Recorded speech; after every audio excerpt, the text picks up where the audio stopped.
to manipulate. Yes. So a manipulator, and in particularly in our community, is the most day. That's another one I'm calling BS on.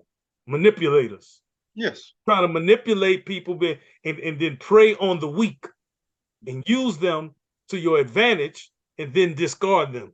That causes brokenness in your community. When people do that, they don't understand how much of the problem they are and how much they're contributing to that. So when we see this thing, like you say, you can be able to see it. You be listening. Mm-hmm. Want to listen, and I've been listening, man. I even go to some of these guys' channels just to listen. Now, I deal with people directly myself, but I'm talking about, okay, let me see what's getting the most attention, what's getting the most ears from people. And man, when I listen to it, bro, so much foolishness, it's ridiculous. It's crazy. And that's what I'm saying. It's not wisdom. It's not wisdom. It's like feeding them garbage daily, and we're expecting to exist in a healthy state. So I'm calling BS on all those players. I don't care what they see. Money ain't.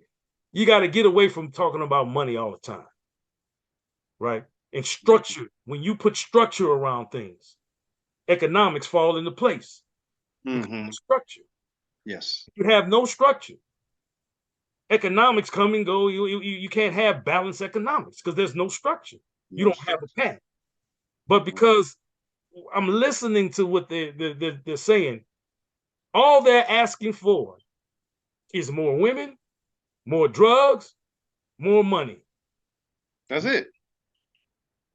Where did that come from? Why is that voice louder than this voice that we're talking about right here? Why? It's all about material. Hold on. The reason why, because you don't have enough real men standing up. They have conformed to this weak fabric of society now that takes away masculinity. I have people, you know how I talk. I always, you know how I am. Right. So some people got a problem with that. And I don't care. But I'm just saying that I'm going to be who I am because that's who I am. And I know that it's effective. You know why? I raised 3 boys with it. I know it's effective. Okay. Not only their friends respect me. Like here's another. Like some of these guys, I would tell my sons, like, tell your friends, come on over, man. We're going to go to the gun range. I'm going to show them how to handle a weapon the right way. Show them how to be responsible with a weapon. Yeah. I'm going to show them how to break this thing down, clean it. On the range, not with some video, not with some diluted, not diluted, but some toxic conversation. But this is how many people I done killed. With this guy, man, I shot somebody the other day. Woo. Just that kind of foolish stuff, man. That's sickening and poisoning our communities. You got to stand up against that. Now, I love the brothers.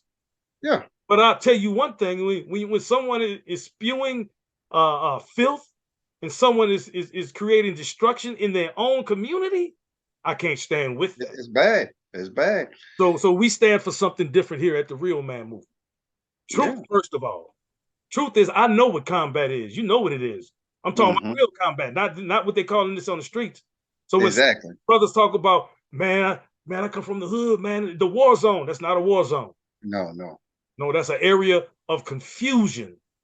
And you speaking more death into that area by saying it. Now you're talking to people who understand combat. It'd be different. My brother was killed in the streets because of this kind of stuff. So I understand both sides of it. I understand the hurt that come with it. I lost somebody I love. Shot 7 times with an AK-47. New Orleans, Louisiana, 9th Ward. So it's not like I'm just pulling this out my behind and don't have no experience with it. I come from that. You got both aspects, man. You know more than anybody. Right. And here's the thing. Not only do I come, I also know what's inside of me. Yes. When I put structure around that, then I was able to achieve something that wasn't achieved in my life as a young child. Been married now 33 years. My father and mother they didn't last long. You know what I'm saying? And it was abusive. It was alcoholism involved. It was other families and all this other kind of stuff. You know what I'm saying? That can happen in a life. And I love my father. I had to get to that point as far as to forgive him And once I confronted that situation as a little boy, and here's the Right. thing about being a man. So what if you come from brokenness? So what if you didn't have it? Stop being weak. I didn't have it either. But a man, here's the thing about a man, you don't have to have the perfect parents. You don't have to have had the perfect household, the perfect life, but you still rise. You still achieve, and you be better than your brokenness. And if you didn't come from brokenness, if you were prepared properly with a good father and a good mother, then that's what you should mimic. You should mimic that good upbringing and denounce the bad one. There's nothing wrong with saying I don't want to be like my father was, and that's true. I don't. I love him, but I don't want to be like. No, I don't want to produce that brokenness in my wife's life. I don't want to produce that brokenness in my children's life. Right. But as a man, instead of just being angry at him, because I was, when I came back from my first combat zone, man, I had to, and I wasn't saved or nothing at that time, but just God was pricking my heart. I had to call him and apologize to him because I said some awful things. Awful. Anger will definitely take that to a level. Yes. And that's why I say I'm at peace with my God. I'm at peace with what I've done. I don't regret anything I've done. There's been a lot of stuff I did wrong. I don't regret it because it made me a better man now that I realize it. Right.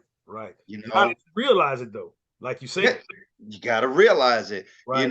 And you said something, and I mentioned this yesterday as well. You don't have to come from a perfect family. You don't have to have the perfect parents. That's that word. And you used it more than once, and it just hit me again. Perfection. There's no such thing. That's right. It doesn't exist. Real talk. Let's not make excuses on the stuff that's out there that you feel that's holding you back. A real man never has an excuse. Right. He will admit to things and either fix it, move on, grow.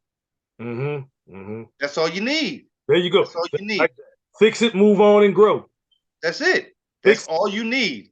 Move on and grow. That's great. And perfection does not exist because no two people are the same. Even though you got parents, you and your parents are still not the same. Right.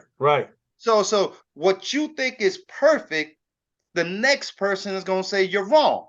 And now you got an argument. Right. What we're arguing about. Right. Because we're both trying to get to the same thing.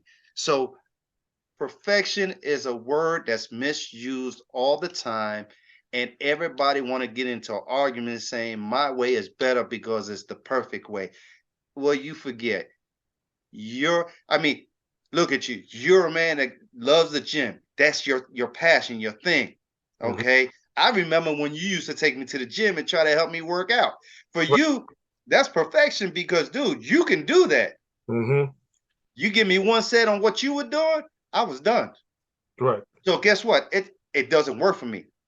But you did give me a motivation to still go work out, whether it be in a different style. Right. Because weights is not my thing. But you did give me that motivation. So it wasn't perfect for me, but you still motivated me. You didn't leave me hanging, and I still got healthy and I still got in shape. Right. You just told me, try this. You can't do what I do, but I will help you do this. Right. And that's what real men do. Don't push me to what you do when you know I can't do it. That's right. Yeah. Very, man. I can't lift. That's powerful. I can't bend the ball like you, man. I can't do that. Yeah. But what you're saying, it makes all the sense. But this is, like you said, and this is all good for understanding responsible masculinity and manhood. Like I say, a lot of times, everybody's path is not the same, but you got a path. Yeah. Exactly. But your level of fitness is different than mine, but not saying one is better than the other. It's still fitness. It's my level of fitness. You got your level, right? And I'm talking, that goes not only physically, mentally, and spiritually, because I'm big on spirituality.